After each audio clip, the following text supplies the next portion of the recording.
Sure Bibles. నీ వాక్యము నా పాదములకు దీపమును, నా త్రోవకు వెలుగునే ఉన్నది. Thy word is a lamp unto my feet and a light unto my path. దయచేసి కూర్చోండి. దేవుని అతి పరిశుద్ధ నామానికి మహిమ కలుగాక. దేని వాక్యం చదువుకొని దేని వాక్యాన్ని ధ్యానం చేద్దాము. యెషయా గ్రంథము 11వ అధ్యాయము 1వ వచనం. యెషయి మొద్దు నుండి చిగురు పుట్టును, వాని వేరుల నుండి అంకురము ఎదిగి ఫలించును. ఇది ప్రవచనం. యెషయా ద్వారా దేవుడు మనందరికీ ప్రపంచానికి ఇచ్చినటువంటి ఒక గొప్ప ప్రవచనం. పోయిన వారం కొన్ని సంగతులు నేర్చుకున్నాం. ఈరోజు ప్రత్యేకంగా కొన్ని సంగతులు నేర్చుకోవాలి. యెషయి మొద్దు నుండి చిగురు పుట్టును. యెషయి ముద్దు అంటే మనం నేర్చుకున్నాం. ముద్దు అంటే ఏమిటి? నరికినటువంటి ఒక వేరులతో ఉండదు. అది వేరు నుంచి సపరేట్ చేసినటువంటి పక్కన పెట్టినటువంటి ఆ యొక్క చెట్టు యొక్క భాగాన్ని ముద్దు అంటాం. అందులో నుంచి చిగురు పుట్టును. ఆ ముద్దు పేరేం పెట్టాడమ్మా? యెషయి మొద్దు. యెషయి అంటే దావీదు యొక్క తండ్రి పేరు యెషయి. ఆ యెషయి మొద్దు నుండి చిగురు పుట్టును, దానిలో నుండి అంకురము ఎదిగి ఫలించను. అంకురం అంటే అది కూడా చిగురు. కొమ్మలు అంటాం కదా, చిన్న లేత కొమ్మలు అంటాం కదా, అంకురం అంటే అవి. ఎవరి గురించి చెప్పబడింది మాట? మన ప్రభు అయినటువంటి యేసుక్రీస్తు గురించి. ఎందుకనంటే యేసుక్రీస్తుని ఈ లోకంలో అభిషేకించి తండ్రి పంపిస్తే లోకం ఏం చేసిందమ్మా? ఆయన్ని ద్వేషించింది, హింసించింది, శిలువ మీద చంపేసింది. శిలువ అనే ఆ చెట్టు మీద, శిలువ మీద ఎవరైతే వేలాడబడితే లేదా చెట్టు మీద వేలాడినవాడు శాపగ్రస్తుడు అని ధర్మశాస్త్రం చెబుతున్నది. దేని మీదమ్మా? చెట్టు మీద వేలాడబడిన ప్రతి వాడును శాపగ్రస్తుడు. శిలువ అంటే ఏంటి? చెట్టులోంచి వచ్చిందే కదా, ఆ మొద్దులోంచి వచ్చిందే. ఆయన శాపగ్రస్తుడైన నీ కొరకు నా కొరకు. ఎందుకోసము? నిన్ను నన్ను ఆ శాపము నుండి విముక్తి చేయడానికి ఆయన శాపగ్రస్తుడై ఉన్నాడు.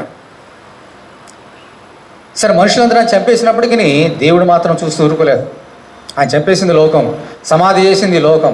కానీ 3వ దినమున తన దక్షిణ హస్త బలంతో ఆ యేసుక్రీస్తుని తన కుమారుని ఏం చేశాడమ్మా? తండ్రి లేపినాడు. దేవుని స్తోత్రం, హల్లెలూయా. మరణమును జయించి, పాపాన్ని శాపాన్ని జయించి, సాతాన్ని జయించి ఆయన తిరిగి లేచినాడు. దేవుని స్తోత్రం. అలాగూ దేవుడు చిగురింపజేసినాడు. ఈ చిగురింపజేసినటువంటి ఈ చిగురు ఏమైందో మళ్ళీ ఒకసారి జ్ఞాపకం చేస్తాను చూడండి. దానియేలు గ్రంథము 4వ అధ్యాయం. దానియేలు గ్రంథము 4వ అధ్యాయం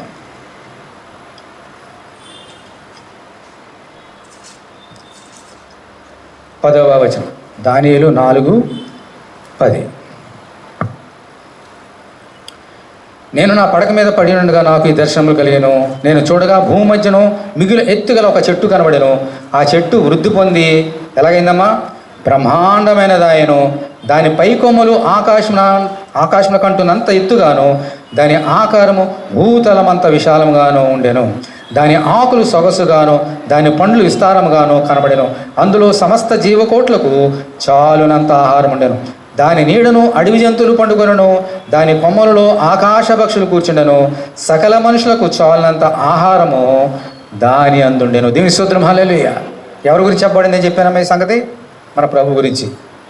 ఆ చిగురుగా ఉన్నటువంటి లేత మొక్కగా ఉన్నటువంటి యేసయ్య బ్రహ్మాండమై మహా చెట్టు అయిపోయి ఈ భూలోకంలో మనుషులందరికీ ఆహారం ఇచ్చే చెట్టుగాను, నీడనిచ్చే చెట్టుగాను మారిపోయింది. అనేక మంది వచ్చి ఆ చెట్టు నీడలో వారు సేదతీరారని అక్కడ ప్రవచనం చెప్పబడింది. అందుకని పరివారడమ్మా, ప్రయాసపడి భారం మోసుకొస్తున్న సమస్యను జల్లారా నా దగ్గర రండి, నేను మీకు విశ్రాంతిని ఇస్తాను. అందుకని 90వ కీర్తనలో మోషే ఏం రాశాడంటే, మహోన్నతిని చాటును నివసించేవాడే సర్వశక్తుని నీడను విశ్రమించేవాడు. ఆ బ్రహ్మాండమైన చెట్టు నీడలో మనం ఉండాలి. ఆ సెలువు చెట్టు నీడలో మనం ఉండాలి.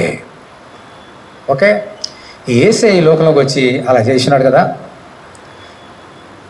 నీ గురించి తిరిగి లేచి మహాబ్రహ్మాండమైన వృక్షంగా మారిపోయి వెళ్ళిపోతూ ఆయన ఒక వాగ్దానం చేసినాడు.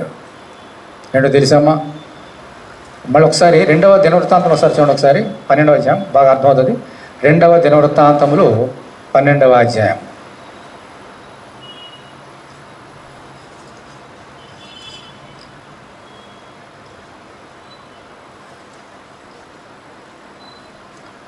ఒక మాట ఈ యేసు తిరిగి మహామృక్షమైనటువంటి యేసుక్రీస్తుని గురించి ఒక మర్మంగా ఒక మాట బైబిల్ గ్రంథం రాయబడింది. అది ముందు చదువుతాను, వినిపిస్తాను చూడండి. అయితే నన్ను సేవించుటకును భూరాజులకు దాసులైనటకును ఎంత భేదమున్నదో వారు తెలుసుకున్నట్లు వారు అతనికి దాసులవుదురు అని రాయబడింది. దీని అర్థం ఏంటంటే నేర్చుకుందాం, వినండి. యేసుక్రీస్తు లేత మొక్కలు వచ్చినాడు, మహాబ్రహ్మాండ వృక్షంగా మారాడు, మనందరినీ ఆయన చెట్టులో తీసుకొస్తున్నాడు. వచ్చిన తర్వాత ఆయన ఆరోహణమే వెళ్ళిపోతూ ఒక మాట చెప్పినాడు, ఇదిగో నేను మీ కొరకు స్థలములు సిద్ధపరచ వెళ్ళగోరుచున్నాను, మీ కొరకు ఒక రాజ్యాన్ని ఏర్పాటు చేయబోతున్నాను. అదే పరలోక రాజ్యం అంటాం, దేవునికి దాన్ని సిద్ధపరుస్తున్నాడు. అది ఎప్పుడు వస్తుంది? 2 రాజ్యాలు ఉన్నాయి. ఒకటి 1000 ఏళ్ల పరిపాలన అనే రాజ్యం ఒకటి ఉంది.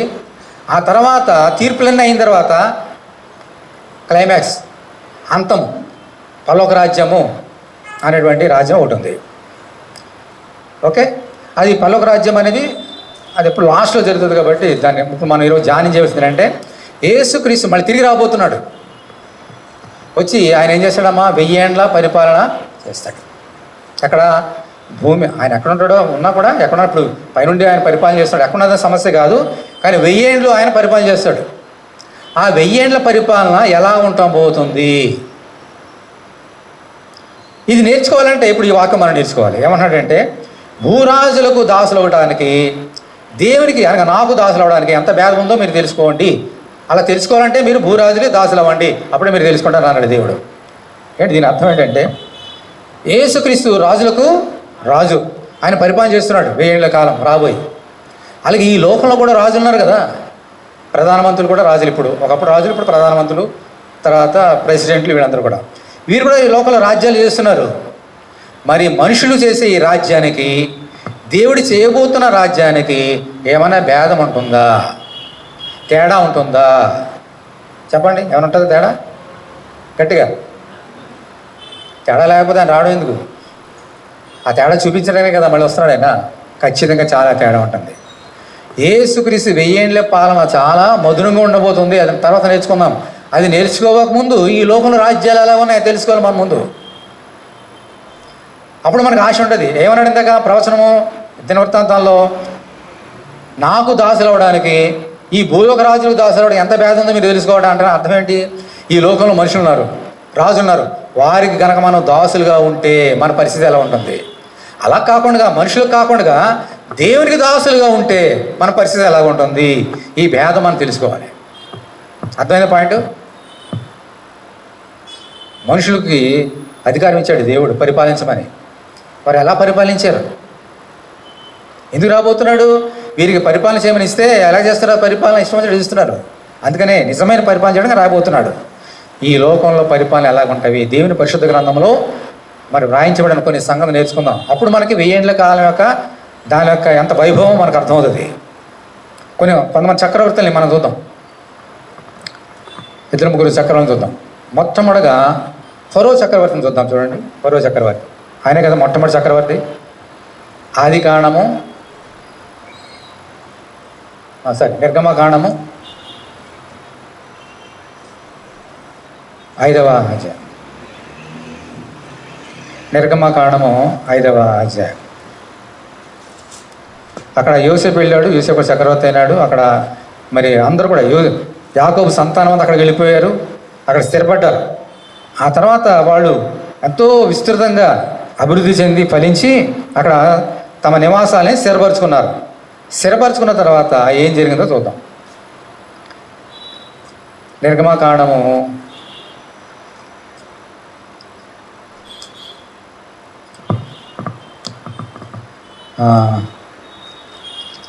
3వ అధ్యాయం చూడండి. 3వ అధ్యాయంలో దేవుడు మోషేతోటి ఏమన్నాడు ఒకసారి చూద్దాం. చూడండి,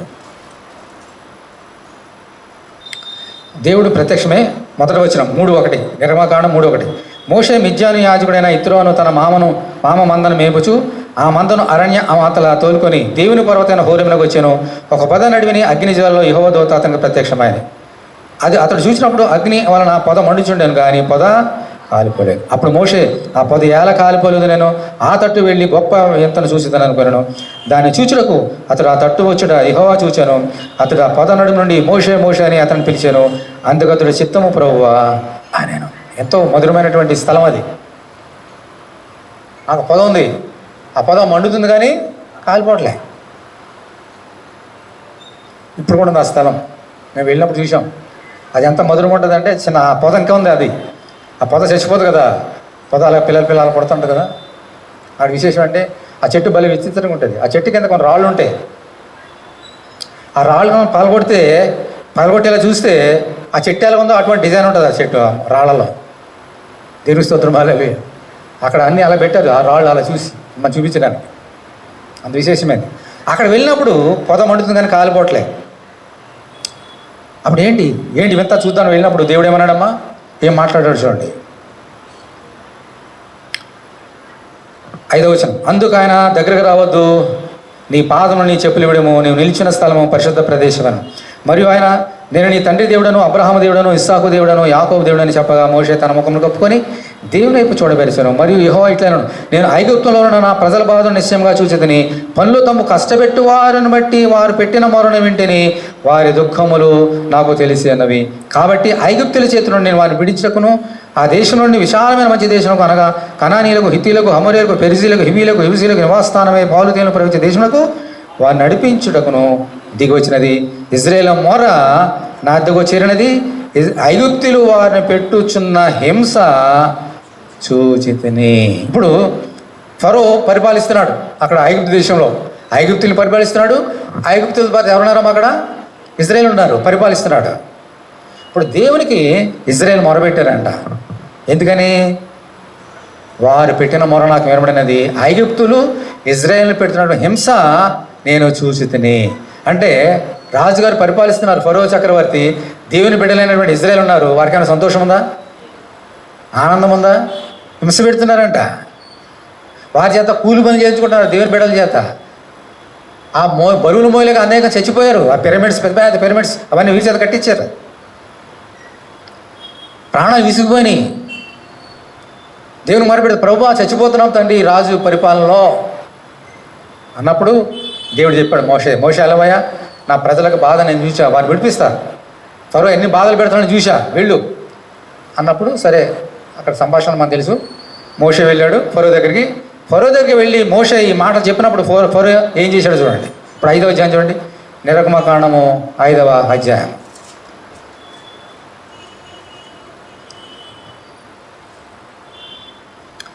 తర్వాత మోషే అహరోను వచ్చి మొదలు వచ్చాం. ఫరోను చూచి, ఇజ్రాయేలు దేవుడైన యెహోవా అరణ్యములో నాకు ఉత్సవం చేయటకు నా జనమును పోనిమ్మని ఆజ్ఞాపించుచున్నాడనిరి. ఫరో, నేను అతని మాట విని ఇజ్రాయేలును పోనిచుటకు యెహోవా ఎవడు? నేను యెహోవాను ఎరుగను, ఇజ్రాయేలును పోనీయనను. అప్పుడు వారు, హెబ్రీల దేవుడు మమ్మల్ని ఎదుర్కొనను, సెలవైన నెల మేము అరణ్యంలోనికి 3 దినముల ప్రయాణం తప్ప దూరం పోయి మా దేవుడైన యెహోవాకు బలి అర్పించుదాము, లేనిడల ఆయన మా మీద తెగులుతోనైనను కటకంతోనైనను పడినేమో అని దేవుడు చెప్పిన మాటలు ఫరో దగ్గరికి వెళ్ళి మోషే అహరోను చెప్పినారు. మా దేవుడు మమ్మల్ని విడిచిపెట్టమని చెప్తున్నాడు, మేము వెళ్ళిపోతాము, మేము వెళ్ళి ఆయనకి మేము చక్కగా బలిపీఠను కట్టి ఆయన ఆరాధన చేస్తాము, ఓ ఫరో మమ్మల్ని పంపేసేయి అని అన్నప్పుడు ఫరో ఏమన్నాడు చూడండి.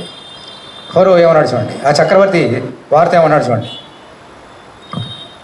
అందుకు ఐగుప్తు రాజు 4వ వచనం, మోషే అహరోను, ఈ జనులు తమ పనులను చేయకుండా మీరు ఎలా ఆపుచున్నారు? మీ బరువులు మోయటకు పొండనను. మరి ఫరో, ఇదిగో ఈ జనం ఇప్పుడు విస్తరించినది, వారు తమ బరువులను విడిచి తీరికగానున్నట్లు మీరు చేయుచున్నారని వారితో అనను. ఆ దినమైన ఫరో ప్రజలపైన కార్యనియామకులను వారి నాయకులను ఇట్లు ఆజ్ఞాపించాను, ఇటుకలు చేయటకు మీరు ఇక మీదట ఈ జనులకు గడ్డి ఇవ్వకూడదు, వారు వెళ్ళి తామే గడ్డి కూర్చుకొనవలను, అయినను వారు ఇదివరకు చేసిన ఇటుకల లెక్కనే వారి మీద మోపవలను, దానిలో ఎంత మాత్రము తక్కువ చేయవద్దు. మరి 9వ వచనం, ఆ మనుషుల చేత ఎక్కువ పని చేయింపవలను, దానిలో వారు కష్టపడవలను, అబద్ధపు మాటలను వారు లక్ష్య పెట్టకూడదనను. కాబట్టి ప్రజలు కార్యనియామకులను వారి నాయకులను పోయి ప్రజలను చూచి, నేను మీ గడ్డి ఇయ్యను, మీరు వెళ్ళి మీ గడ్డి ఎక్కడ దొరుకునో అక్కడే మీరు సంపాదించుకుంటండి, అయితే మీ పనులు ఏమాత్రం తక్కువ చేయబడదని ఫరో సెలవిచ్చినానండి. మోషే అహరోనులు వెళ్ళి ఫరోతో ఈ మాట చెప్తే ఫరో కోపం వచ్చింది. ఏంటి మేము పంపాలా? మీ దేవుడా? ఎవరా దేవుడు? నేను తప్ప వేరే దేవుడు ఎవరు ఉన్నారు అని వారి మీద కోపగించి ఇజ్రాయేల్ని ఎలా కష్టపెడుతున్నాడు చూడండి. వారి చేత ఏం చేసేవాడు? రోజు ఇటుకలు చేయించేవాడు పట్టణాలు కట్టడానికి. ఇప్పుడు మీరు బానిసలుగా ఉన్నారా సంగతి మర్చిపోయి ఎవరు ఎలాగా మీరు ఏమంటారు దాన్ని లేజీ ఏమంటారు లేజీ బద్దకస్తులు అయిపోయి మేము అక్కడికి వెళ్తాం ఇక్కడ వెళ్తాం అంటున్నారు. మీ సంగతి ఎలా ఉంది కాబట్టి మీరేం చేస్తారంటే మీకు ఇటుకలు చేయడానికి ఈరోజు గడ్డిస్తారు కదా, ఇక మీద మీకు గడ్డి ఇవ్వడదు. మీరేం చేయాలా? మీరే వెళ్ళాలి, మీరే గడ్డి తీసుకోవాలి. ఇప్పుడు రోజుకి ఒక్కొక్కరు 1000 ఇటుకలు చేస్తున్నాం అనుకోండి, 1000 ఇటుకలు ఎప్పుడు మేము మీకు గడ్డి ఇచ్చినప్పుడు. ఇప్పుడు కూడా మీరే వెళ్ళాలి, మీరే వెతకాలి, మీరే గడ్డి తెచ్చుకోవాలి. అయినా కూడా 1000 ఇటుకలకు తగ్గకూడదు అని చెప్పాడంట. ఎలా ఉంటుంది చెప్పండి? అన్ని సదుపాయాలు ఉన్నప్పుడే 1000 చేస్తున్నారు. ఏ సదుపాయం లేకుండా వెళ్ళాలి, ఎక్కడికో వెళ్ళాలి, ఎక్కడ గడ్డి దొరుకుతుందో అక్కడ వెతుక్కోవాలి, ఆ గడ్డి తేవాలి, చెయ్యాలి. మళ్ళీ లెక్క మాత్రం తగ్గకూడదు. తగ్గితే మళ్ళీ కొరడ దెబ్బలో ఎలా ఉంటుంది? ఎంత కష్టపడుతున్నారు వాళ్ళు. ఇలా కష్టపెట్టాడు ఫరో వారిని. అప్పుడు వారు ఎలాగ ఎంత బాధపడ్డారు చూడండి ఇజ్రాయేలుడు.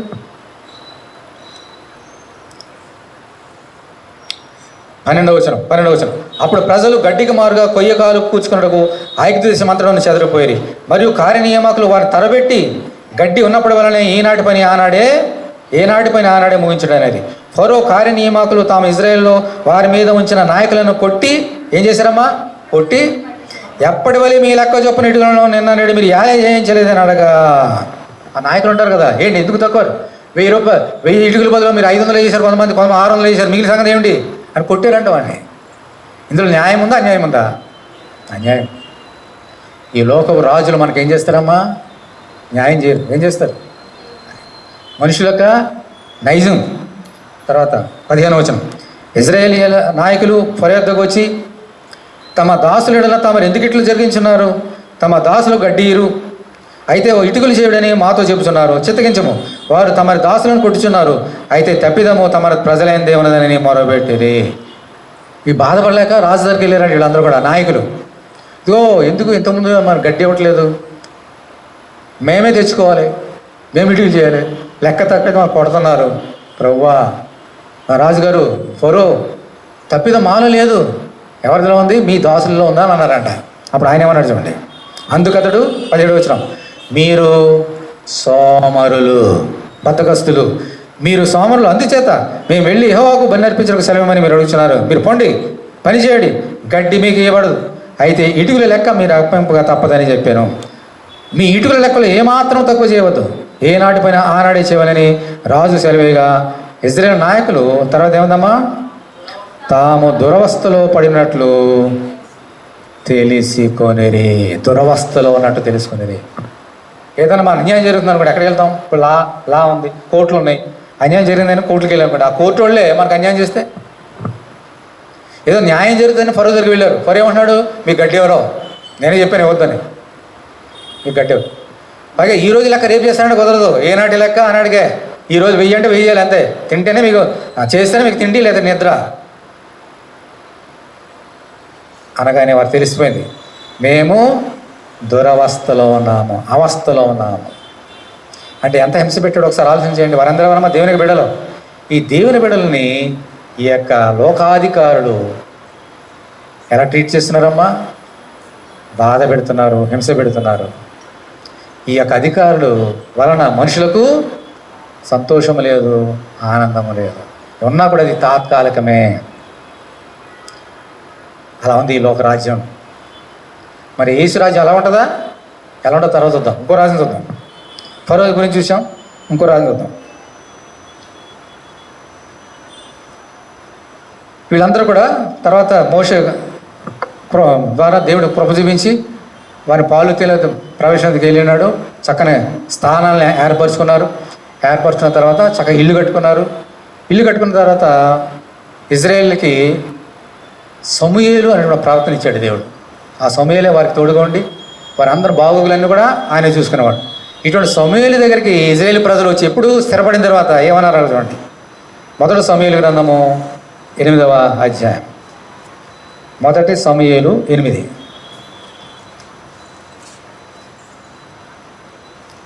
మొదటి సమూయేలు 8.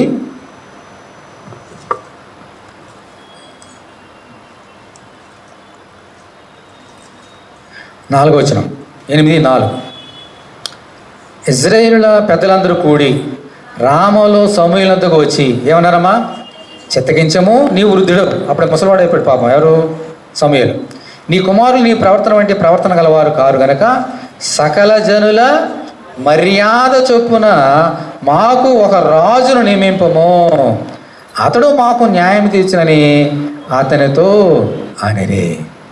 ఏమన్నారమ్మా? చుట్టుపక్కల ఎక్కడ చూసినా అందరికి ఎవరున్నారు? రాజులు ఉన్నారు. కానీ మాకెవరు రాజు? ఎవరు లేరు. ఒక రాజు కావాలన్నారంట. ఎవరు? ఇజ్రాయేలీ ప్రజలు. ఎవరితో అన్నారమ్మా? సమూయేలుతో అన్నారు. మాకు న్యాయం తీర్చడానికి రాజు నింపమనే వారు అనిన మాట సమూయేలు దృష్టికి ప్రతికూలంగా ఉండేను కనుక సమూయేలు యెహోవాను ప్రార్థన చేశాను. అది నచ్చలేదు సమూయేలుకి. ఇదేంటి ఎలాగంటారండి, అన్ని జనుల మర్యాదలు మనకెందుకు అని బాధపడి దేవుడు మొరపెట్టాడట. అప్పుడు దేవుడు ఏమన్నాడు చూడండి, అందుకు యెహోవా సమూయేలుకు సెలవిచ్చిందేమనగా, జనులు నీతో చెప్పిన మాటలన్నిటి ప్రకారము జరిగింపము. ఎందుకనంటే వారు నిన్ను విసర్జింపలేదు కానీ తమను ఏలకుండా నన్నే విసర్జించున్నారు. అంటే వీరేమన్నారా? మాకు రాజు లేడు అన్నారు కదా, వారికి రాజు లేడా? ఎవరు రాజు? దేవుడే వారికి రాజు. వీళ్ళు రాజులే కానీ ఆయన ఎవరమ్మా? రాజులకు రాజు, ప్రభులకు ప్రభు. వీరు గొప్ప, ఆయన గొప్ప. అటువంటి దేవుడు పరిపాలిస్తుంటే మాకు వద్దు, మాకు రాజు కావాలని అడుగుతున్నారు. అందుకని దేవుడు అన్నాడు, ఆయన కూడా నచ్చలేదు ఆ మాట. ఓ సమూయేలు ఎందుకు కదయ్యా విసర్జించింది? నన్నే విసర్జించారు వాళ్ళు. 8వ వచనం, వారు నన్ను విసర్జించి ఇతర దేవతలను పూజించి నేను ఐగుప్తులో నుండి వారిని రప్పించిన నాటి నుండి నేటి వరకు తాము చేయుచున్న వచ్చిన కారణాలంటే ప్రకారంగా వారు నీ ఎడల జరిగించుచున్నారు. వారు చెప్పిన మాటలు అంగీకరించము.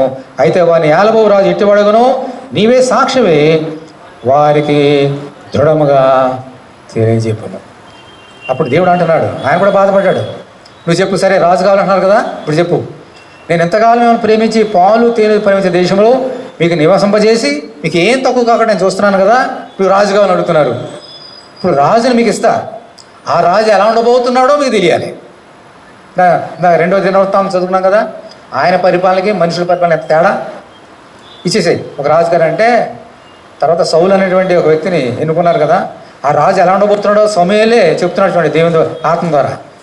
అంటే ఈ రాజులు ఎలా ఉంటారు? ఈ లోకంలో రాజులు. 10వ వచనం, సమూయేలు తనను రాజును అడిగిన జనులకు తమకు రాజును అడిగిన జనులకు యెహోవా మాటలను వినిపించి ఇలాగ చెప్పాను. ఏమన్నాడు చూడండి, మిమ్ముని ఏలబో రాజు ఎట్టివాడనగా అతడు మీ కుమారులను పట్టుకొని తన రథములను తోలుటకును తన గుర్రములను కాపాడుకును వారిని ఉంచుకొనును. కొందరు అతని రథముల ముందర పరిగెత్తుదురు, మరియు అతడు వారిని తన సైన్యములు సహస్రాధిపతులుగాను పంచదశాధిపతులుగాను నియమించును. తన భూములను దున్నుటకును వాటి పంటను కోయటకును తన యుద్ధ ఆయుధములను తన రథమ సామానులను చేయటకును వారిని ఏర్పరచుకును. మీ కుమార్తెలను భక్ష్యకారణులుగాను బోనగత్తెలుగాను రొట్టెలు కాల్చేవారుగాను పెట్టుకొనును.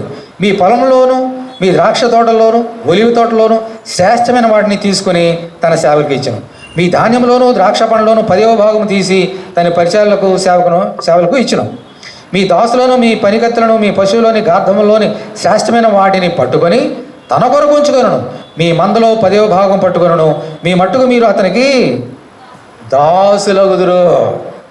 ఆ దినమని మీరు కోరుచున్న రాజును బట్టి మీరు మొర్రపెట్టినను యెహోవా మీ మొర్ర వెనక పోవును అని. ఎలా చేస్తాడో రాజు చెప్పేశాడు ముందనే. మీ దగ్గర మీ పంటల్లో పొలాలు పశువుల్లో దశభాగాలన్నీ ఆయన చేసుకుంటాడు. మీ ఆడపిల్లల్ని వంట చేయడానికి కూలీగా పెట్టుకుంటాడు. మీ యవనస్తుల్ని ఆయనకి ఆ రథాన్ని ముందు పరిగెట్టడానికి ఆయన ఆయుధాలు మోయడానికి వాడుకుంటాడు. అంటే ఏంటి? ఒక మాట చెప్పాలంటే మీరు అతనికి దాసులు అవుతారు. అతని యజమానుడు, మీరు దాసులు. ఇంతవరకు ఎవరో దేవుడు యజమానుడు, మీరు దాసులు. ఆయన ఇలా చేయించుకోలేదు ఎవరి చేత. కానీ మీకు రాజును అడుగుతున్నారు కాబట్టి ఆయన రాజుగా పెట్టుకుంటే ఇలా చేస్తాడు. మరి నీకు ఇష్టమా అని అడిగారు సమూయేలు. మీరు అది చేయాలి ఇది చేయాలి, ఆయన ఏం పని చెప్తే అది చేయాలి అంటే వారు ఏమన్నారు చూడండి. ఇన్ని చెప్పినా కూడా వారు ఏమన్నారు చూడండి. 19వ వచనం, అయినను జనులు సమూయేలు ఒక మాట చెవిని పెట్టనొల్లక అలాగను కాదు, జనములు చేయు రీతిని మేమును చేయనట్లు మాకు రాజు కావాలను. మా రాజు మాకు న్యాయం తీర్చును, మా ముందర పోవచ్చు అతడే మా యుద్ధంలో జరిగించినని. సమూయేలు జనుల యొక్క మాట అలాంటిని విని యెహోవా సన్నిధిని వాటిని వివరించాను. కనుక యెహోవా నీ వారి మాటలు విని వారికి ఒక రాజు నియమించమని సమూయేలుకు సెలవేగా, సమూయేలు మీరందరూ మీ గ్రామంలో పండని ఇశ్రాయేలుకు సెలవు. అప్పుడు చూడండి 9వ అధ్యాయంలో ఇది ఉంది. అందుకు అఫీజకు పుట్టిన బెకోరోతు కుమారుడైన సెరూరుకు జనమైన అబీయేలు కుమారుడు కీషు అను బెన్యామీనుడు ఒకడు ఉండెను. కీషు భాగ్యవంతుడు కనుక బెన్యామీనుడు అతని సౌలు అని ఒక కుమారుడు ఉండెను. అతడు బహు సౌందర్యం గల యవనుడు. ఇశ్రాయేలులో అతని సాటి సుందరుడు ఒకడు లేడు. అతడు భుజం మొదలుకొని పైకి అంతర్ల కంటే ఎక్కువ ఎత్తుగలవాడు. ఎంత అందగాడు, పవడగారి యుద్ధ వీరుడు అయినటువంటి ఇతన్ని రాజుగా అభిషేకించి చెప్పగానే ఏం చేశారమ్మా సమూయేలు? సౌలుని రాజుగా అభిషేకించాడు. ఆ సౌలు ఏం చేశాడు? సమూయేలు ఏం చెప్పాడు అన్నీ అలా చేశాడు. అందరినీ దాసీలుగా చేసుకున్నాడు. వారి పొలాలు పట్టుకున్నాడు. వారి పొలాల్లో అన్ని శ్రేష్టమైన 10వ భాగం అంతా చేసుకున్నాడు. సమూయేలు ఏం చెప్పాడు? అక్షరరీతి అలా జరిగింది. ఇన్ని కష్టాలు కొని తెచ్చుకున్నా కూడా వారు ఎవరిని కొనుక్కున్నారమ్మా? దేవున్నా మనుషులనా? ఇదే ఇష్టమైందంట. గొర్రె ఎవరు నమ్ముతుందమ్మా? కషాయం నమ్ముతుందంట. మనం కూడా అంతే. ఒక్కోసారి దేవుడు వదిలేసి ఏదేదో పరిగెడతారు మనుషులు. ఎంత కష్టపెట్టాడమ్మా. ఇది భూరాజులు చేసే పరిపాలన ఇలా ఉంటుంది. ఇంకో చక్రవర్తం చూద్దాం.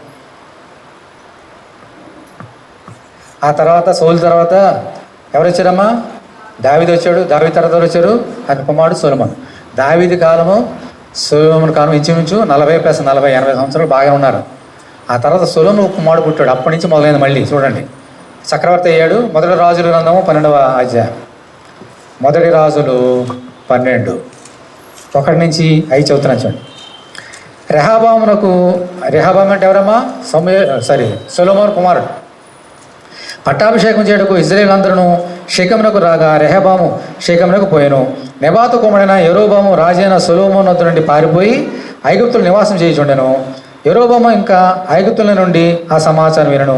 జనులు అతన్ని పిలువనంపగా యరొబామును ఇశ్రాయేలు సమాజం అందరూ వచ్చి రెహబాముతో ఇలాగ మనవి చేసిరి. చూడండి, రెహబాము ఇలా మనవి చేశారట ఆ జనులందరూ కూడా. నీ తండ్రి బరువైన కాడిని మా మీద ఉంచాను. నీ తండ్రి నియమించిన కఠినమైన దాస్యమును మా మీద అతను ఉంచిన బరువైన కాడిని నీవు చులకన చేసినలా మేము నీకు సేవ చేయదము అని అన్నారంట. చాలా జాగ్రత్తగా గమనించండి. సొలొమోను కొంతమందిని కొన్ని కారణాల చేత చాలా విసిగించి భారమైన పనులు చేయించేవాడు సొలొమోను. అది తట్టుకోలేపారు చాలామంది ఇశ్రాయేలులో. ఇప్పుడు సొలొమోను చనిపోయినాడు. రెహబాము అధికారిగా అవ్వాలి, పట్టాభిషేకం చేయాలి ఆయనకి. అప్పుడు ఇశ్రాయేలు ఎవరైతే బాధపడ్డారో సొలొమోను చేత వారందరూ వచ్చి అయ్యా రెహబాము, మీ తండ్రి అయిన సొలొమోను మమ్మల్ని చాలా బాధ పెట్టి బరువైన కాడి మా మీద పెట్టాడు. మేము మూలిపోయాం. ఆయన్ని కూడా అంటే ఎక్కువ భారమైన పనులు చేయించేవాడు. వాడిని అనగా నువ్వు కొంచెం చులకన చేస్తే, తగ్గిస్తే మా జీవితకాలం అంతా కూడా మేము మీకు దాసులము, మాకు చక్రవర్తిగా మేము అభిషేకం చేస్తామని చెప్పారు. చెప్తే ఈయన అన్నాడు, అలానా, సరే వెళ్ళండి, 3 రోజుల తర్వాత రండి, ఏ సంగతి చెప్తాను అన్నాడు. అన్నప్పుడు ఈయన ఏం చేశాడంటే, అక్కడ రాజుగారికి ఎప్పుడు సలహా చెప్పే పెద్దలు ఉంటారు కొంతమంది ప్రధానమంత్రులు, వారిని పిలిపించి అడిగాడు, ఇలా అంటున్నారా వీరు ఏం చేయమంటే అప్పుడు అన్నారు, వాళ్ళు చెప్పింది నిజమే, మీ నాన్నగారు చేసింది కరెక్టే, వారు చెప్పినట్టుగానే కొంచెం బరువులు తగ్గించు, వారి పనులు తగ్గించు, వారి జీవితకాలం అంతా కూడా నీకు సేవ చేస్తారా అని చెప్పారు. ఎవరు? పెద్దవాళ్ళు. సరే మీరు వెళ్ళండి అన్నాడు. ఇతడు చిన్నప్పటి నుంచి కలిసిపోయి, ఇతను యవనస్తుడు కదా, చిన్నప్పటి నుంచి కలిసిపోయాడు యవనస్తులని పిలిచాడు ఫ్రెండ్స్ని. ఒరే బాబు,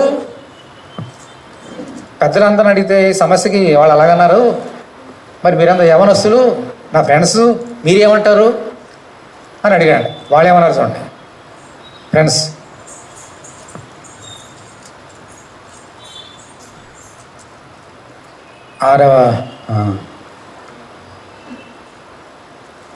ఎనిమిదో వచనం.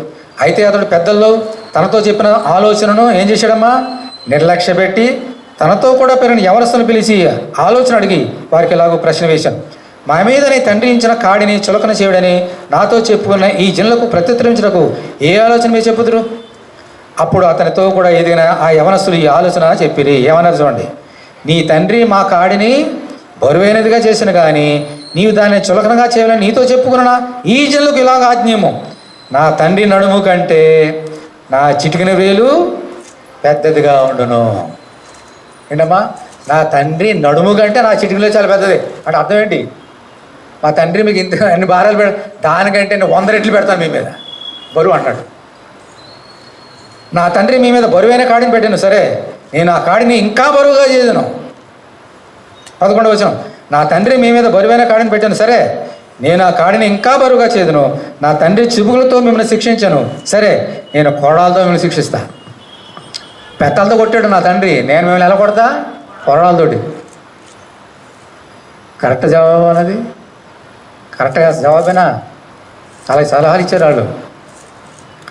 12వ వచనం, 3వ దినమందు నా ఎద్దుకు రండి అని రాజు నిర్ణయం చేయనట్లు యరొబామును జనులందరూ 3వ దినమున రెహోబు వద్దకు వచ్చిరి. అప్పుడు రాజు పెద్దలు చెప్పిన ఆలోచనను నిర్లక్ష్యపెట్టి యవనస్తులు చెప్పిన ఆలోచన చెప్పిన వారి కఠినముగా ప్రత్యుత్తరం ఇచ్చి ఇట్లా జ్ఞాపించాను. నా తండ్రి మీ కాడిని బరువుగా చేసిన కానీ నేను మీ కాడిని మరి బరువుగా చేయదును. నా తండ్రి చెవులతో మిమ్మల్ని శిక్షించిన కానీ నేను కొరడాలతో మిమ్మల్ని శిక్షించదును. జనులు చేసిన మనవని రాజు ఈ ప్రకారం అంగీకరింపకపోయాను. షిలోనీయుడైన అహియా ద్వారా నెబాతు కుమారుడైన యరొబాముతో తాను పలికించిన మాట నెరవేర్చవలని యెహోవా ఇలాగూ జరిగించాను. ఇప్పుడు 16వ వచనం చూడండి. కాబట్టి ఇశ్రాయేలులందరూ రాజు తమ విన్నపమును వినలేదని తెలుసుకొని రాజుకి ఇలాగూ ప్రత్యుత్తరం ఇచ్చిరి. దావీదులో మాకు భాగమేది? యెషయా కుమారునందు మాకు స్వాస్థ్యం లేదు. ఇశ్రాయేలు వారి ద్వారా మీ గుడారములు పోడి, దావీదు సంతతి ద్వారా మీ వారిని మీరే చూసుకోండి అని చెప్పి ఇశ్రాయేలు వారు తమ గుడారములకు వెళ్ళిపోయారు. ఏం జరిగిందంటే ఈ రెహబాము వారు చెప్పిన మాట వినలే. అప్పుడు ఇశ్రాయేలు అందరూ ఏమన్నారంటే ఇక మీకు మాకు సంబంధం లేదు, మేము అడిగిన దాన్ని మీరు ఒప్పుకోలేదు. ఇజ్రాయేల్కి ఎన్ని గోత్రాలమ్మా? 12 గోత్రాలు. 10 గోత్రాలు అటు వెళ్ళిపోయినాయి, 2 గోత్రాలు ఇటు వచ్చినాయి, యూదా అండ్ బెన్యామీన్. వీళ్ళన్నీ అటు వెళ్ళిపోయారు. రెహబాము చేసిన తప్పు వలన దేశం ఏమైపోయిందమ్మా? 2 ముక్కలుగా చీలిపోయింది. ఇది రాజుగారు చేసిన పని. మంచి వారికి కూడా ఏం చేశాడమ్మా? పరిపాలన ఎలాగ చేశాడమ్మా? ఆయన చెప్పేశాడు ముందే, నేను ఇంకా కొడాలతో కొడతాను తప్పు చేస్తే. బెదిరించాడు. నాకు పరిపాలన ఎలా ఉంటుంది, నా రాజ్యం ఎలా ఉంటుంది, ఇష్టముంటే రండి, అదే ఖచ్చితంగా పడి ఉండాలని చెప్పినప్పుడు మేము ఉండలేం బాబు, మీ దారి మీది, మా దారి మాదని వెళ్ళిపోయినాడు. ఈ లోకంలో రాజులు ఉన్నారు, ప్రజలకి సంతోష పెట్టడం లేదు, ప్రజల్ని హింసిస్తున్నారు. ప్రపంచంలో ఎక్కడికైనా చూడండి, ఇటువంటి తాత్పర్యం కలిగిన వారు ప్రజలు ఏం చేస్తున్నారమ్మా? హింసిస్తున్నారు, బాధిస్తున్నారు.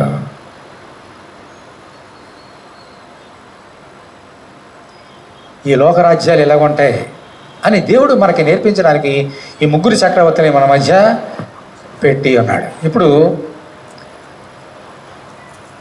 ఇందాక చెప్పిన మాట మీకు ఇప్పుడు బాగా అర్థమవుతుంది చూడండి. 2వ దినవృత్తాంతం 12వ అధ్యాయం. 2వ దినవృత్తాంతములు 12వ అధ్యాయం 8వ వచనం.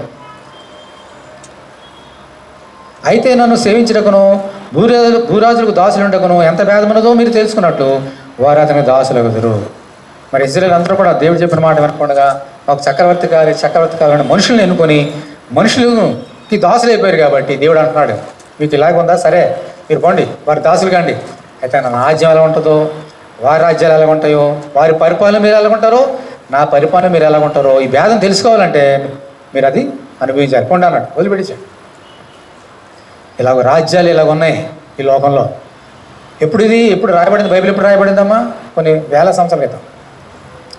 ఏమైనా తేడా ఉంది? ఇప్పుడు ఏమైనా ఇప్పటికేం తేడా ఉందా? రాజ్యాలు భూరాజ్యాల్లో సేమ్ డిటో. అప్పుడు ఎలా ఉంది, ఇప్పుడు అలాగే ఉంది. ఏ దేశం చూసుకోండి. ఎందుకంటే మనుషులే, దేవుడు దేవుడే. నీతి న్యాయములు ఆయన సింహాసనలకు ఆధారములు. మనుషులకు సింహాసనం ఆధారం ఏంటి? నీతి కాదు, అనీతి, స్వనీతి. సమాధానం కాదు, అశాంతి. వారి సింహాసనం ఆధారాలు. ఇక మనుషులకి సంతోషం ఎక్కడ, సమాధానం ఎక్కడ? ఇప్పుడు మనం ఎక్కడ ఉన్నామా? అంత్యకాలంలో ఉన్నాం. ఇప్పుడు ఏం జరగబోతుంది ప్రభు చెప్పాడు చూడండి. మత్తయి సువార్త 24వ అధ్యాయం. మత్తయి సువార్త 24వ అధ్యాయం.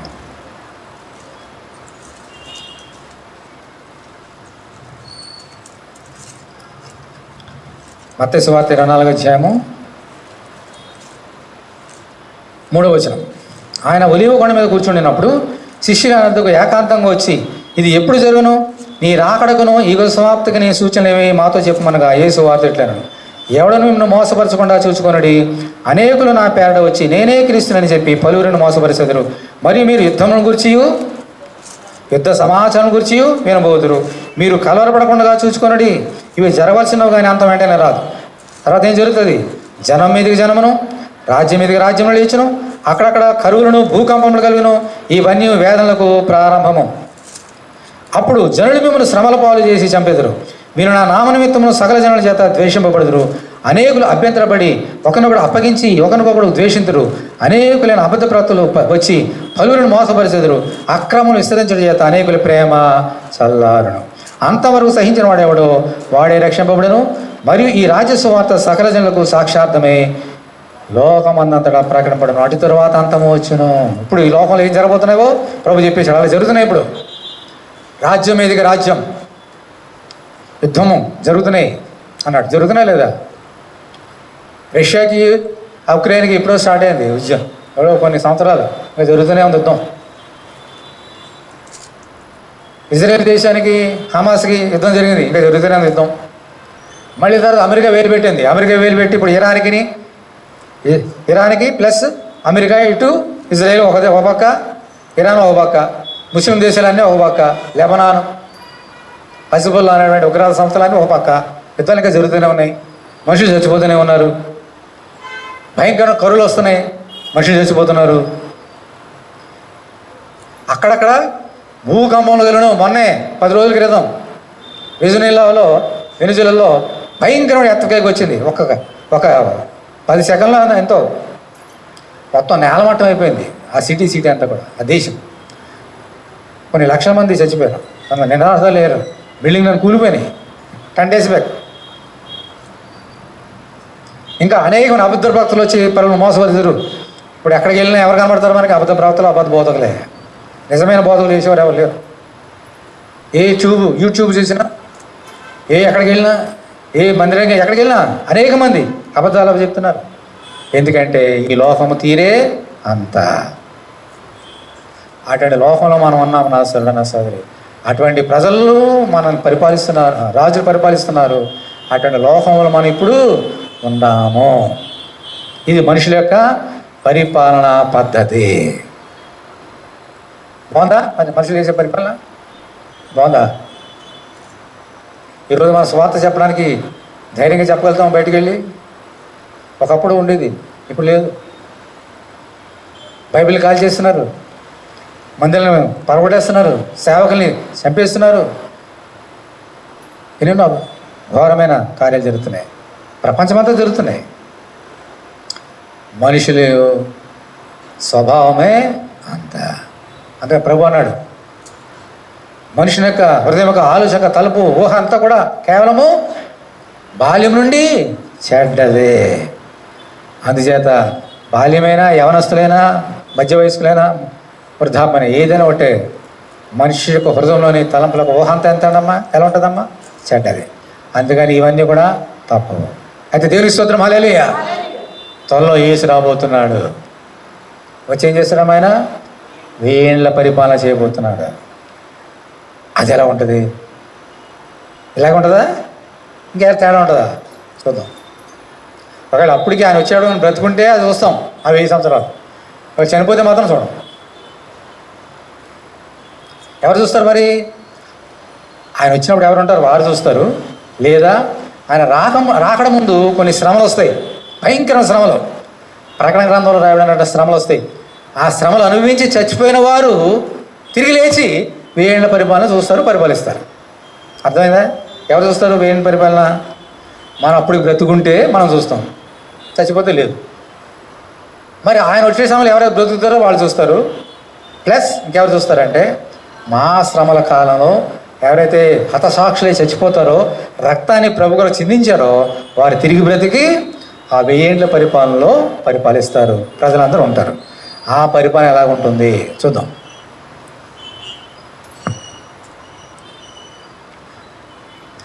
యెషయా గ్రంథము 42వ అధ్యాయం. యెషయా గ్రంథము 42వ అధ్యాయం.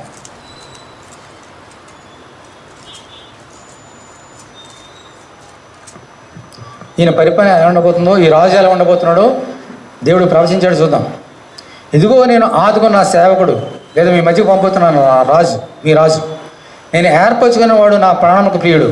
అతని యందు నా ఆత్మను ఉంచి ఉన్నాను. అతడు అన్ని జనులకు న్యాయం కనపరచును. అతడు కేకలు వేయుడు, అరవడు, తన కంఠస్వరం వీధిలో వినవడనీయడు. నలిగిన రేలును అతడు విరవడు. మకమకలు ఆడుచున్న జనపనార వత్తిని ఆర్పడు. అతడు సత్యమును అనుసరించి న్యాయము కనపరచును. భూలోకమున న్యాయము స్థాపించే వరకు అతడు మందగిలడు, నలుగుడు పడడు. దీపములు అతని బోధ కొరకు కనిపెట్టును. ఆకాశములను సృజించి వాటిని విశాలపరిచి భూమిని అందులో పుట్టిన సమస్తమును పరిచి దాని మీద ఉన్న జనులకు ప్రాణమును దానిలో నడిచి వారికి జీవాత్మనిచ్చుచున్న దేవుడైన యెహోవా ఎలాగో సెలవిచ్చుచున్నాడు. గుడ్డి వారి కనులు తెరచుటకును, బంధింపబడిన వారిని చెరసాల నుండి వెలుపలికి తెచ్చుటకును, చీకటిలో నివసించే వారిని బందీ గృహంలో ఉన్న వారిని వెలుపలి తెచ్చుటకును యెహోవానగు నేనే నీతి విషయంలో నిన్ను పిలిచి నీ చేయి పట్టుకుని ఉన్నాను. నిన్ను కాపాడి ప్రజల వరకు నిబంధనగాను అన్ని జనులకు వెలుగాను నిన్ను నియమించి ఉన్నాను. యెహోవాను నేనే, ఇదే నా నామం, మరి ఎవరికి నేను మహిమనిచ్చేవాడును కాను. నాకు రావాల్సిన స్తోత్రమును విగ్రహములు చెంద నేను మునపటి సంగతులు జరిగిన కదా. ఇప్పుడు చాలా జాగ్రత్తగా గమనించండి. ప్రభు ఏం చెప్తున్నాడు విందాం. యేసుక్రీస్తునే రాజులకు రాజు, ప్రభులకు ప్రభు ఈ లోకం రాబోతున్నాడు. ప్రవచనం వచ్చాడు. వచ్చినప్పుడు ఆయన ఎలాగుంటాడంటమ్మా, ఆయన కంఠస్వరం బయట వినబడనీయడు, కేకలు వేయడు, అరవడు. ఎవరైనా అతను హింస పెడితే ఎదురు తిరగడు, మకమగలు ఆడుతున్న జనపనాన్ని ఆర్పడు. అంటే హింసించేవాడిని హింసించి అంటాడు, కానీ ఈ చెంప కూడా ఇంకో చెంప తిప్పమన్నాడు, అవన్నీ అందులోకి వస్తాయి. ఇటువంటి చక్రవర్తిని నేను పంపించబోతున్నా. ఆయన పేరు యేసు రాజు. గుడ్డివారిని కుంటివారిని బాగు చేస్తాడు, చీకటి ఉన్న వారిని విల్లు నడిపిస్తాడు. మరి అలా చేశాడా లేదా ప్రభు? ఇంకా చదువుకున్నాం కదా, 61 వచ్చాం. యెషయా 61.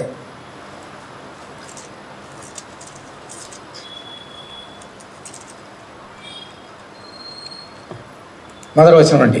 ప్రభు యెహోవా ఆత్మ నా మీదకి వచ్చినది, దీనిలోకి సువర్తమానం ప్రకటించటకును, యెహోవాను అభిషేకించను, నెరిగిన హృదయముల వారిని దృఢపరచటకును, చెలనున్న వారికి విడుదలను, బంధింపబడిన వారికి విముక్తిని ప్రకటించటకును, యెహోవా హితవస్త్రమును మన దేవుని ప్రతిదిన దినమును ప్రకటించటకును, దుఃఖాక్రాంతులందరినీ ఓదార్చటకును, సీయోనులో దుఃఖించే వారికి ఉల్లాస వస్త్రములు ధరింపజేయటకును, బూడిదకు ప్రతిగా పూదండను, దుఃఖమునకు ప్రతిగా ఆనందదైనమును, భారభరితమైన ఆత్మకు ప్రతిగా స్తుతి వస్త్రమును వారికి ఇచ్చుటకును ఆయన నన్ను పంపి ఉన్నాడు.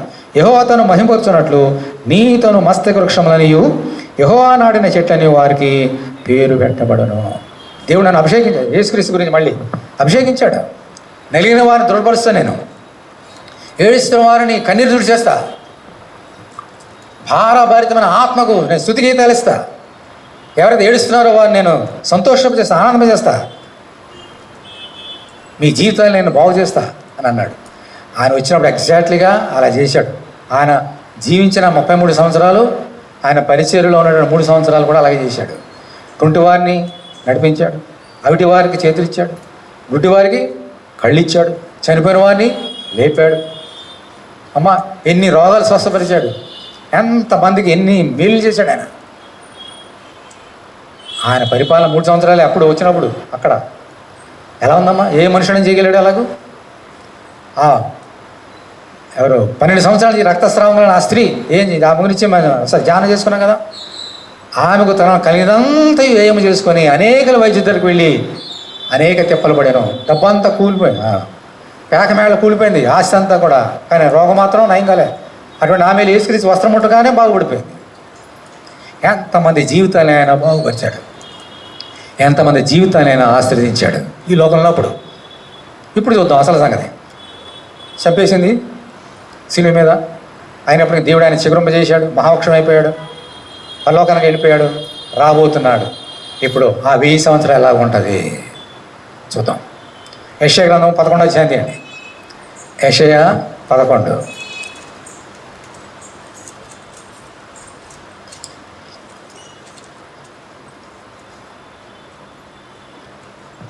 యెషయా ముద్దు నుండి చిగురు పుట్టును, వాని వేరు నుండి అంకురం ఎదిగి ఫలించను. యెహోవా ఆత్మ జ్ఞాన వివేకములకు ఆధారముగా ఆత్మ, ఆలోచన బలములకు ఆధారముగా ఆత్మ, తెలివిని యెహోవా ఎడల భయభక్తులను పుట్టించే ఆత్మ అతని మీద నిలిచెను. యెహోవా భయం అతనికి ఇంపైన సువాసనగా ఉండను, కంటి చూపును బట్టి అతడు తీర్పు తెచ్చాడు. తను వినిదాన్ని బట్టి విమర్శ చేయుడు, నీతిని బట్టి బీదలకు తీర్పు తెరిచును, భూనివాసులో దీనైన వారికి యథార్థముగా విమర్శ చేయును, తన వాగ్దండం చేత లోకమును కొట్టును, తన పెదవుల ఊపిరి చేత దుష్టులను చంపును, అతని నడుమునకు నీతియు అతని తుంట్లకు సత్యమును నడిగట్టిగా ఉండును. ఇవన్నీ కూడా నెరవేరి ఇప్పుడు మన ఇందాక 42వ అధ్యాయం 60వ అధ్యాయం చదివిన బట్టి ఇక్కడ కూడా రాయబడి మనకి మహిళ కాక కరెంట్ పోయింది. ఓకే, విన్నాం. ఇప్పుడు నేర్చుకున్నాం. అక్కడ ఏమంటున్నాడమ్మా ఆమె వచ్చినప్పుడు, కంటి చూపుని బట్టి అతడు తీర్పు తీర్చాడు, తాను వినుని దాన్ని బట్టి విమర్శ చేయడు. కంటి చూపుని బట్టి విమర్శ చేయలేదు ఆయన. ఏది విన్నాడు దాని ప్రకారం విమర్శ చేయలేదు. ఎలా విమర్శ చేశాడు ఆయన? హృదయం నిండి ఉండి దాన్ని బట్టి. వ్యభిచారంతో పట్టబడినటువంటి స్త్రీని తీసుకొచ్చారు, తీర్పు తీరుస్తున్నారు అందరూ కూడా. ఈ వ్యభిచారంతో రెడ్ హ్యాండర్గా పట్టబడింది. మోషే చెప్పాడు రాళ్ళతో కొట్టమని, మేము చంపేస్తాం. ఆయన నువ్వేమంటావు అంటే అన్నారు. మరి విన్నాడు కదా, చంపేయండి అన్నాడు కదా, మోషే చెప్పాడు కదా, విన్నాడు కదా. వాళ్ళ తీర్పుని బట్టి వారు చెప్పిన మాటలు వినేసి అలా తీర్పు తీర్చడమైనా, మీలో ఎవరు పాపం చేయలేదో వాడు ముందుగా తన రాయి తీసుకొని కొట్టండి అన్నాడు. కంటి చూపుని బట్టి ఆయన విమర్శ చేయలే, తీర్పు చేర్చలే. విని దాన్ని బట్టి అతను విమర్శ చేయలేదు, దేవునికి ఆత్మను బట్టి ఆ కార్యం చేస్తున్నాడు. మళ్ళీ చెబుతున్నాను చూడండి, కంటి చూపుని బట్టి అతను తీర్పు తెచ్చాడు, తాను వినిదాన్ని బట్టి విమర్శ చేయడు, నీతిని బట్టి బూదులకు తీర్పు తీర్చును, భూనివాసులో దీనైన వారికి యథార్థంగా విమర్శ చేయను, తన వాగ్దానం చేత లోకమును కొట్టును, తన పెదవుల ఊపిరి చేత దుష్టులను చంపును. ఇవన్నీ ఎందుకు చేశాడంటే 5వ వచనం, అతని నడుములకు ఏముందమ్మా? నీతి. తుంట్లకు ఏముందమ్మా? సత్యం. అందుకని ఈ కార్యం చేసినాడు. ఇలాగో పరిపాలించిన వారు ఈ లోకంలో ఎవరు లేరు. సరే, ఇప్పుడు 1000 ఏండ్ల కాలం గురించి అక్కడ రాయబడింది, చూస్తున్నాం చూడండి. 6వ వచనం. ఆ 1000 ఏండ్ల కాలంలో ఎలా ఉంటుందో చూద్దాం.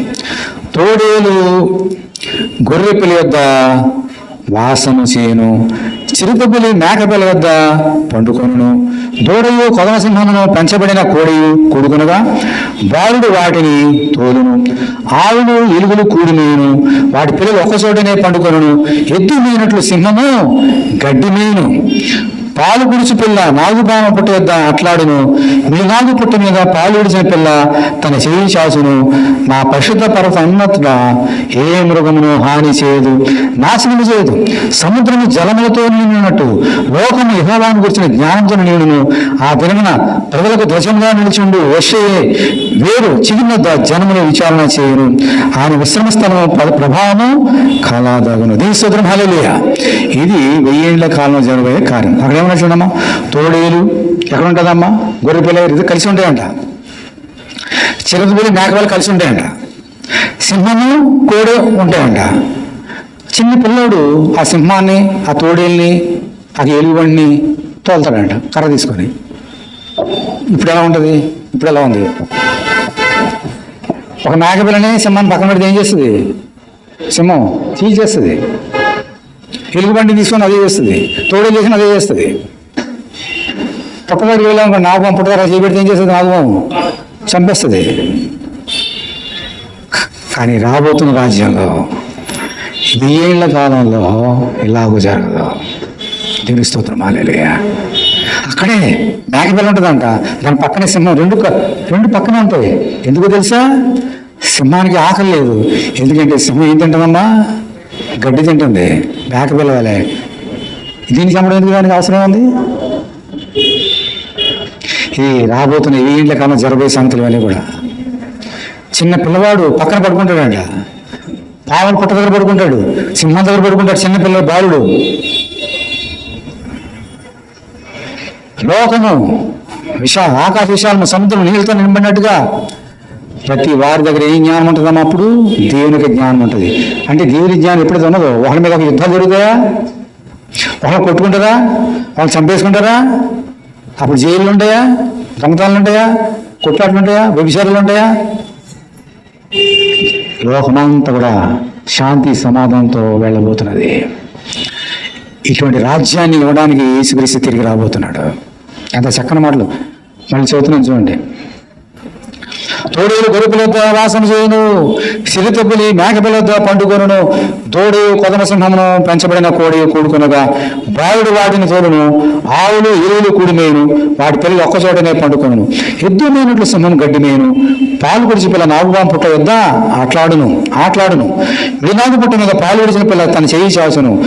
తన పరిశుద్ధ పర్వత మందతను ఏ మృగమును హాని చేయదు, నాశనము చేయదు. సముద్రం జలంతో నిన్నట్లు లోకము యెహోవాను గురించిన జ్ఞానముతో నిండి ఉండును. ఇది రాబోతున్న రాజ్యం. మీరు ఎప్పుడైనా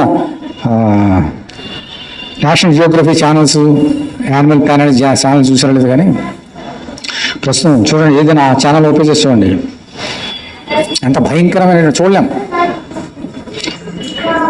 ఒక ఎద్దు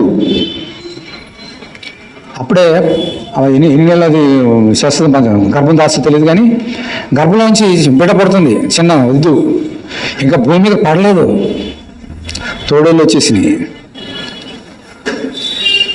ఓకేమ్మా, తోడేళ్ళు వచ్చేసి ఇంకా భూమి మీద ఆనైన పిల్లల్ని లోకం దిగి చంపేసినాయి. ఇంకా లోకం అంటే తెలియదు దానికి, ఆ దోడ పిల్లకి. అలాగే పోనీ పిల్లల్ని మొత్తం తింటున్నాయంటే మరి తల్లి నీళ్ళు పెడతాయా? ఆ సింహాలు వచ్చి ఏం చేస్తాయి? ఆ ఎదురు అన్ని పెద్దలైనా సరే ఏనుగు లాంటి వాటినే ఒక 4 సింహాలు వచ్చినాయంటే చంపేస్తాయి. ఒకసారి అది ఏనుగు ఎంత ఉంటుందో తెలుసు కదా, పాము ఎంత ఉంటుంది, ఇంతే ఉంటుంది. వీళ్ళు పాము కాడగా అంత ఎదురు చచ్చిపోయి అక్కడే చచ్చిపోయింది ఏనుగు. ఈ లోకంలో శాంతి లేదు, సమాధానం లేదు. ఎక్కడ చూసినా రక్తం రక్తం రక్తం. కానీ యేసు రాజ్యంలో ఉండదు, అక్కడ రక్తం ఉండదు. అక్కడ రక్తం ఉండకుండా ఉండడానికి ఆయన వచ్చినప్పుడు ఆ శిలువ మీద, ఆ మ్రాణి మీద, ఆ చెట్టు మీద ఆయన రక్తాన్ని చిందించినాడు. దేవుని స్తోత్రం, హల్లెలూయా.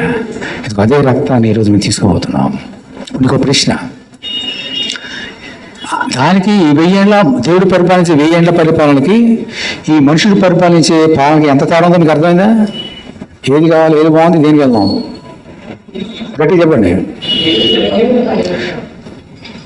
ఈ రాజ్యాల్లోనికి వెళ్ళడానికి మనకి ఎటువంటి అడ్డంకు లేదు.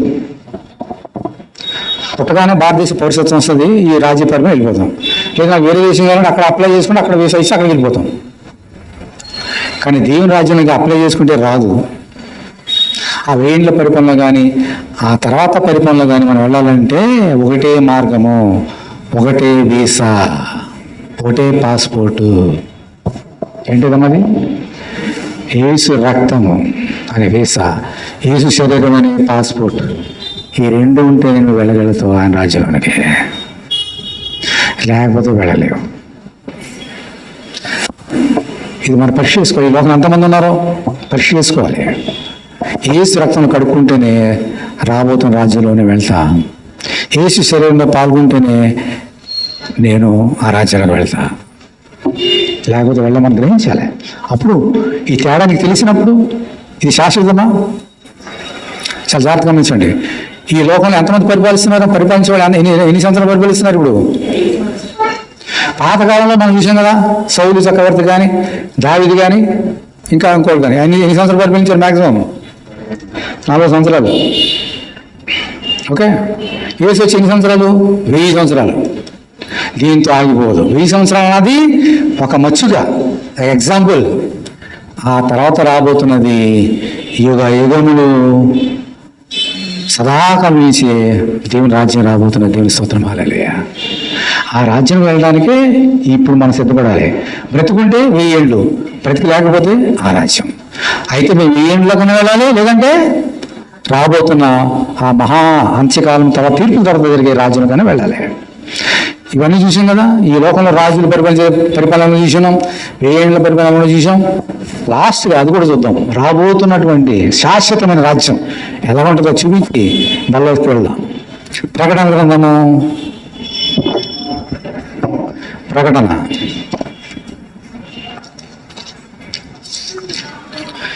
21వ అధ్యాయం, ప్రకటన 21. అంతటా నేను కొత్త ఆకాశమును కొత్త భూమిని చూచితిని. మొదటి ఆకాశమును మొదటి భూమిని గతించిపోయాను, సముద్రం ఎక్కడ లేదు.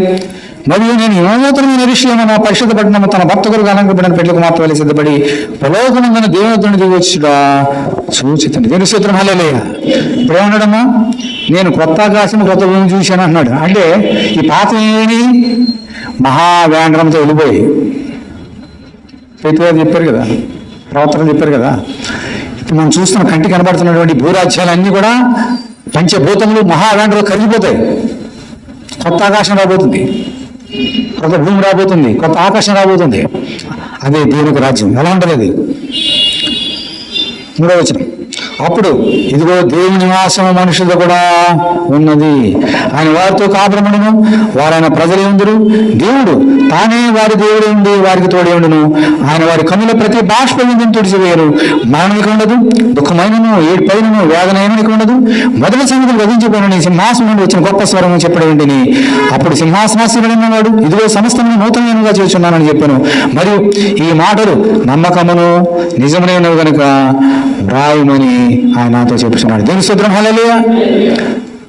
అప్పుడు దేవునికి నివాసం ఎవరితో ఉంటుందంటమ్మా? మనుషులతో, మనతో ఉంటుందంట.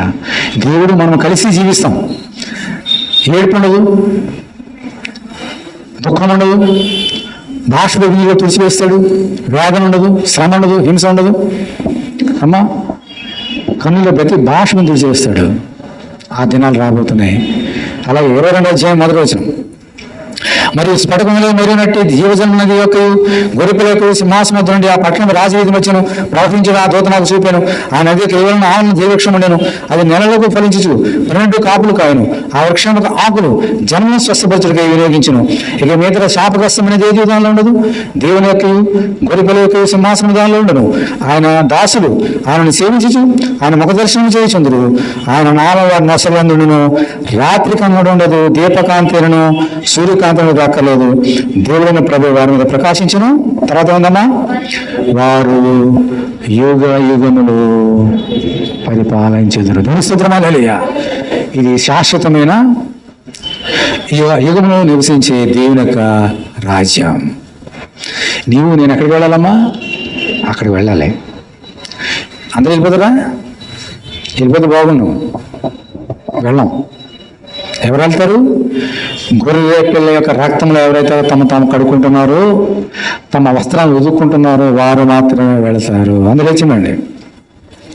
ఎవరైతే గొర్రె పిల్ల రక్తంలో కడుక్కుంటున్నారో, రక్తంలో ఆయన శరీరంలో పాల్గొనబోతున్నారో వారు మాత్రమే రాబోతున్న రాజ్యంలోకి వెళ్తారు. ఇప్పుడున్నటువంటి రాజ్యాల్లో ఎవరన్నా ఉంటాం. ఇప్పుడు మనిషి పుడితే చాలు ఈ లోకంలో ఉండే రాజ్యాల్లో ఉండగలుగుతాం. 1000 ఏళ్ల పరిపాలనలో అప్పుడు బ్రతుకుంటే చూడగలుగుతావు. కానీ ఆ దేవునికి రాజ్యంలో వెళ్ళాలంటే ఈ లోకంలో పుడితే చాలదు, మళ్ళీ పుట్టాలి. ఈ లోకంలో పుడితే మనిషికి రాజ్యంలో చూడగలుగుతావు. అప్పుడు ఉంటే బ్రతుకుంటే 1000 ఏళ్ల కాలంలో వెళ్తావు. కానీ దేవుని రాజ్యం వెళ్ళాలంటే ఈ లోకంలో పుడితే చాలదు. ఈ లోకంలో ఏం చేయాలమ్మా? మళ్ళీ పుట్టాలి ఈ లోకంలో. అదే మరో జన్మ, అదే నూతన జన్మ, ఇదే మారు మనసు. దేవుని స్తోత్రం హల్లెలూయా. అందరు కళ్ళు మూసుకోండి, మన హృదయాన్ని పరీక్ష చేసుకుందాం. ఈరోజు మన గమ్యం ఏంటి? ఇదే శాశ్వతం అనుకుంటున్నామా? మనకి దేవుడు కళ్ళు మూసుకోండి. మనకు శాశ్వతమైనటువంటి జీవాన్ని దేవుడు మనకి ఇస్తున్నాడు. అందులో వెళ్ళడానికే ఈ యొక్క రక్తం, ఈ యొక్క శరీరం, ఇందులో పాలు పొందటేనే అక్కడ వెళ్ళగలుగుతాం. ఎంతమంది ఇంకా మారు మనసు పొందలేదు? పరీక్ష చేసుకోండి. ఇంకా ఎంతమంది మళ్ళలో చేయడం లేదు? పరీక్ష చేసుకోండి. దేవుడిచ్చినటువంటి ఈ యొక్క తరుణాన్ని, సమయాన్ని పోగొట్టుకోవద్దు. ఓ మనుషుడా, రేపేమి సంవత్సరానికి ఏం తెలియను, రేపేం జరుగుతుందో మనకు తెలియదు. ఇంకా ఈ లోక సంబంధమైన దురలవాట్లు, బానిసైపోయావా, దాసుడైపోయావా? దేవుడు నిన్ను క్షమించడానికి సిద్ధంగా ఉన్నాడు. ఈరోజు నువ్వు ఒప్పుకుంటే నీ పాపాలని, ప్రభా క్షమించు, నేను బానిస అయిపోయిన లోకంలో, సిగరెట్లకు బానిస అయిపోయినా, తాగుడికి బానిస అయిపోయినా, తిట్లకు బానిస అయిపోయినా, ధనానికి బానిస అయిపోయినా, మనుషులకు బానిస అయిపోయినా నాకు సంతోషం లేదు, సమాధానం లేదు, నా జీవితానికి ఒక గమ్యం లేదు. ప్రభువా, నా జీవితాన్ని మార్చు. ఈ లోకం శాశ్వత కాలం నేర్చుకున్నా. ఈ లోకంలో ఎంతో శాంతి ఉన్నది, ఎంతో సమాధానం ఉన్నది. ఆ రాజ్యంలో చేర్చునైనా నా పాపాలు క్షమించు, నా పాపాలు ఒప్పుకుంటున్నా, క్షమించమని ప్రభుత్వ ఒప్పుకో. మళ్ళీ చేయవచ్చుగా నీ ఏ పాపాలు ఒప్పుకుంటున్నావో, ఏ దురలవాట్లు పోవాలని ఆశపడుతున్నావో వాటన్నిటిని తీసివేసి నేను క్షమించి ఆ రాజ్యంలో తీసుకెళ్ళడానికి ఆ రక్తం సిద్ధంగా ఉంది, ఆ యొక్క శరీరం సిద్ధంగా ఉంది. నువ్వు సిద్ధంగా ఉన్నావా నా సోదరుడా, నా సోదరి?